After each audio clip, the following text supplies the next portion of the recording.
যে সরকার, সেই সরকারের নানান দায়িত্বে তারা আছেন পরোক্ষ প্রত্যক্ষ ভাবে, এবং সেই সঙ্গে এই বিপ্লবের শরিকানা যদি বলেন, সেখানে আমাদের সশস্ত্র বাহিনীকে বাদ দিয়ে কোনো কিছু কিন্তু কল্পনা করার সুযোগ নেই।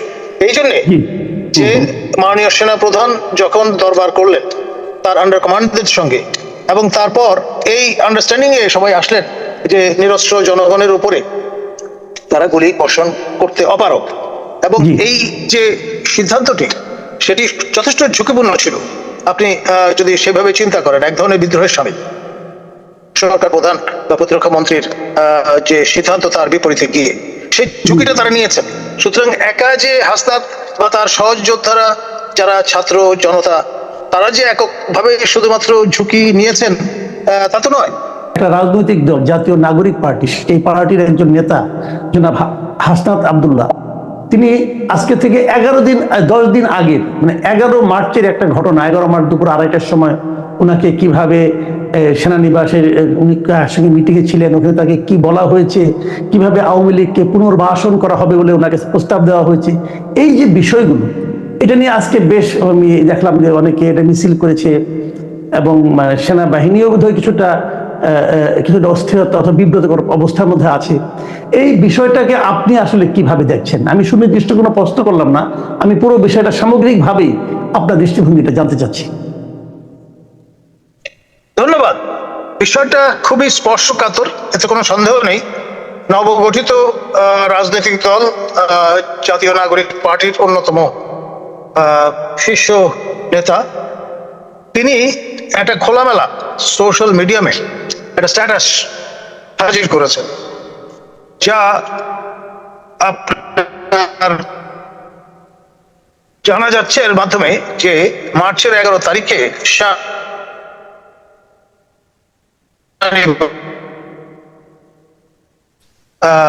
আমাদের মাননীয় সেনা প্রধান তার বা তার প্রতিনিধিদের সঙ্গে তার একটা মিথস্ক্রিয়া ঘটেছে, এবং সেখানে যে প্রস্তাবটি তার সঙ্গে না, আমি একটু থামাচ্ছি। আপনি সেনা প্রধানের কথা বলেন, আপনি কি ওই স্ট্যাটাসে কোথাও বুঝতে পেরেছেন যে উনি সেনা প্রধানের সঙ্গে মিটিং করেছিলেন? এই ধরনের কিছু কি ক্লিয়ার? আমি খেয়াল করেন যেটা বলেছি, হয় তিনি অথবা তার প্রতিনিধি।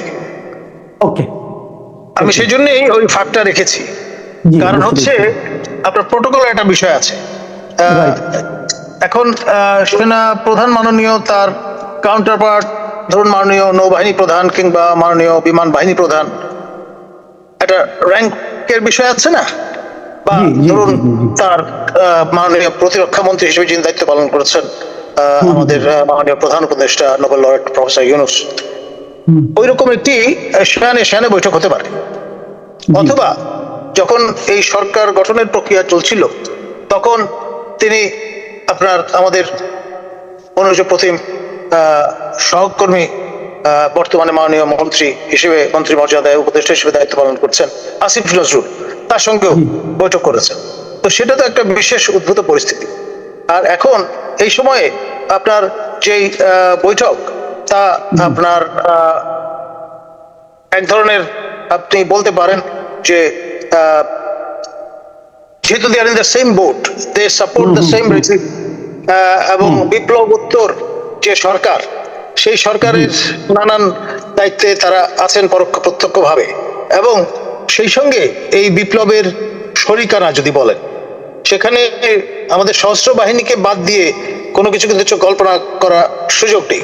এই জন্যে যে মাননীয় সেনা প্রধান যখন দরবার করলেন তার আন্ডার কমান্ডদের সঙ্গে, এবং তারপর এই আন্ডারস্ট্যান্ডিং এ সবাই আসলেন যে নিরস্ত্র জনগণের উপরে তারা গুলি বর্ষণ করতে অপারগ, এবং এই যে সিদ্ধান্তটি সেটি যথেষ্ট ঝুঁকিপূর্ণ ছিল। আপনি যদি সেভাবে চিন্তা করেন, এক ধরনের বিদ্রোহের সামিল সরকার প্রধান বা প্রতিরক্ষা মন্ত্রীর যে সিদ্ধান্ত তার বিপরীতে গিয়ে সেই ঝুঁকিটা তারা নিয়েছেন। সুতরাং একা যে হাসনাত বা তার সহজ যোদ্ধারা যারা ছাত্র জনতা, তারা যে এককভাবে শুধুমাত্র ঝুঁকি নিয়েছেন তা তো নয়। দেখুন হাসনাতের মতো যারা আপনার সমন্বয়ক ছিলেন, তারা কিন্তু ওই অর্থে চাকরিরত ছিলেন না। সেই দৃষ্টিকোণ থেকে দেখলে মাননীয় সেনা প্রধান এবং তার সহকর্মীদের ঝুঁকি কিন্তু আরো অনেক বেশি।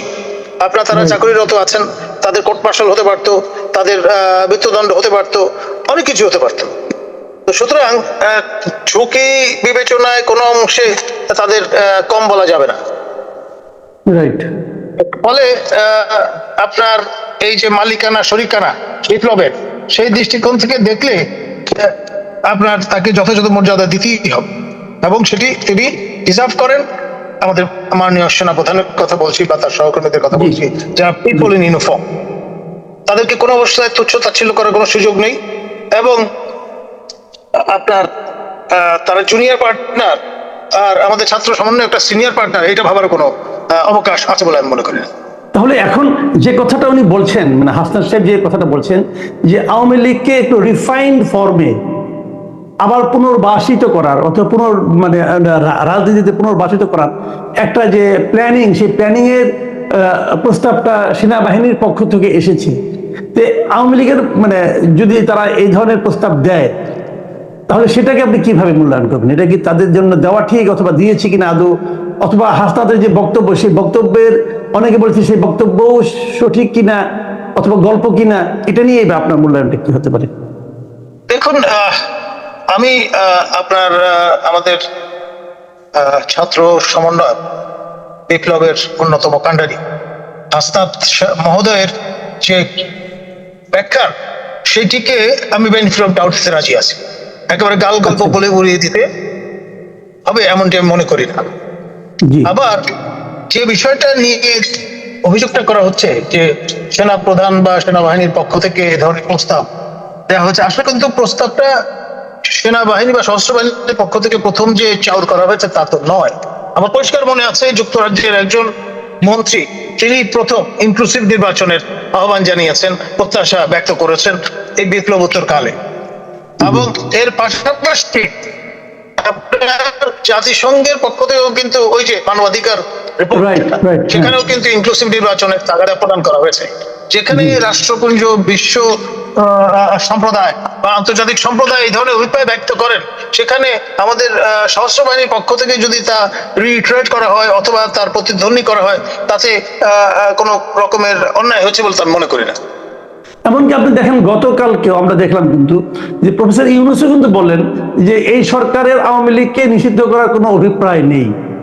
তাহলে এদের সঠিক বক্তব্যই রেখেছেন, কারণ যদি নিষিদ্ধ করার ঘোষণা দিয়ে বসেন বা অভিপ্রায় ব্যক্ত করেন, তাহলে তো তিনি নিরপেক্ষতা হারাচ্ছেন। এই অন্তর্বর্তী সরকার কিন্তু তখন নিরপেক্ষতা হারায়, এই অভিযোগে অভিযুক্ত হয়ে যেতে পারে। সুতরাং আজকে আমরা আরেকটা জিনিস দেখলাম কিন্তু, সেটা আপনি খেয়াল করেছেন কিনা, যে আমাদের যে তথ্য বিষয়ক উপদেষ্টা মাহফুজ আলম সাহেব, তিনি বলতেছিলেন যে আওয়ামী লীগ এর ঘুরির উঠছে এখানে নাটাই নাকি দিল্লিতে, দিল্লির মানে নাটাই চালাচ্ছে, ওরা ওদের মতো করে চলছে, এই দেশে নাকি এই দলটার কোনো ভিত্তিই নাই। তো একজন সরকারের অংশ হিসাবে, সরকারের তথ্য উপদেষ্টা অন্য একটা দেশ সম্পর্কে এ ধরনের কথা বলাটা কি আপনি কি মনে করেন কূটনৈতিক শিষ্টাচারের মধ্যে পড়ে কিনা? দেখুন, আমাদের মাননীয় উপদেষ্টা এখন নির্দিষ্ট মন্ত্রণালয়ের দায়িত্ব পেয়েছেন। এর আগে তিনি উজিরে খামাখা বলে পরিচিতি অর্জন করেছেন, অর্থাৎ দপ্তরবিহীন মন্ত্রী ছিলেন বা মন্ত্রী মর্যাদায় নিয়োজিত ছিলেন। তিনি তার নিজস্ব একটা ঢং ইতিমধ্যে কার্ভ আউট করে নিয়েছেন, স্পেস কার্ভ আউট করে নিয়েছেন। সবাই জানে যে তার পক্ষে যে কোনো বিপ্লবী বুলি আওড়ানো সম্ভব। চে গুয়েভারার সঙ্গে তার তুলনা করা যেতে পারে, যিনি রাষ্ট্রীয় যে চৌহদ্দি মানে অগাধ সম্মান সবসময় প্রদর্শন করতে সদা প্রস্তুত, এমনটি বলা যাবে না। এক, দ্বিতীয়ত তিনি অনেক সময় 2 ঘন্টা 3 ঘন্টার জন্য স্ট্যাটাস হাজির করেন, পরে তার নামিয়ে ফেলেন, সেই রকমের দৃষ্টান্ত তিনি স্থাপন করেছেন। এবং আমাদের মাননীয় প্রধান উপদেষ্টা Nobel laureate professor doctor Yunus তাকে বিশ্ব দরবারে ক্লিন্টন মহোদয়ের কে হাজির নাজির রেখে তিনি কিন্তু তাকে মাস্টার মাইন্ড হিসেবে পরিচয় করিয়ে দিয়েছেন এই বিপ্লবের। তো সুতরাং তাকে খাটো করে দেখবার কোনো সুযোগ নেই। এবং তিনি ভেরি ইনোভেটিভ একজন পার্সন এবং বোদ্ধা একজন ব্যক্তিত্ব বলে তার যারা সমর্থক তারা তাকে স্থায়ী মনে করেন, এবং সেই কারণে তিনি আপনার যে কোনো ধরনের বক্তব্য হাজির করে অভ্যস্ত হয়ে গেছেন। সুতরাং এটা নতুন কিছু নয়, অবাক হওয়ার কিছু নেই। না, আপনি অবাক হন নাই, কিন্তু যখন এই অন্তর্বর্তীকালীন সরকার নিজেদেরকে নিরপেক্ষ সরকার হিসেবে বলছে, এবং তার একজন উপদেষ্টা যখন নাকি একটা নির্দিষ্ট দলের ব্যাপারে এই ধরনের মন্তব্য করছে, তখন কি পুরো সরকারের নিরপেক্ষতাটা থাকছে? খুব সমস্যাটা অন্য জায়গায়। আমাদের মাননীয় প্রধান উপদেষ্টা, তিনি সরকার প্রধান, এটা তার সরকার, তিনি পোর্টফোলিও ডিস্ট্রিবিউশন করেছেন। এখন যাকে তিনি আন্তর্জাতিক দরবারে মাস্টারমাইন্ড হিসেবে পরিচয় করিয়ে দিয়েছেন, এবং এক অর্থে কিন্তু মাহফুজ মহোদয় তার নিয়োগকর্তা, তো সেইখানে আপনার অন্য কিছু করবার তো খুব একটা সুযোগ আছে বলে মনে হয় না। আমি আপনাকে শেষ প্রশ্নটা করছি। আমাদের শেষ প্রশ্নটা হলো যে এর মধ্যে হাসনাত আব্দুল্লাহ তার ফেসবুকেই তার সাবেক সহযোগী, মানে তার সঙ্গে আন্দোলনের যারা সহযোদ্ধা ছিলেন, আসিফ মাহমুদ সজীব ভুঁইয়া, যিনি এখন বাংলাদেশে দুটো মন্ত্রণালয়ের দায়িত্বে আছেন, এই আসিফ মাহমুদ সজীব ভুঁইয়ার একটা ভিডিও আপ করেছেন, ছোট একটা ভিডিও। সেখানে উনি বলেছেন, এবং ওটার উনি একটা শিরোনাম দিয়েছেন যে ক্যান্টনমেন্টের ইন্টারভেনশনের ট্রেইলর 1। এবং সেখানে আসিফ মাহমুদ সজীব ভুঁইয়ার ভিডিওতে দেখা যাচ্ছে উনি বলেছেন যে যখন তারা ডক্টর ইউনূসকে প্রধান উপদেষ্টা বানাতে চেয়েছেন, তখন নাকি সেনাপ্রধান এতে রাজি হননি।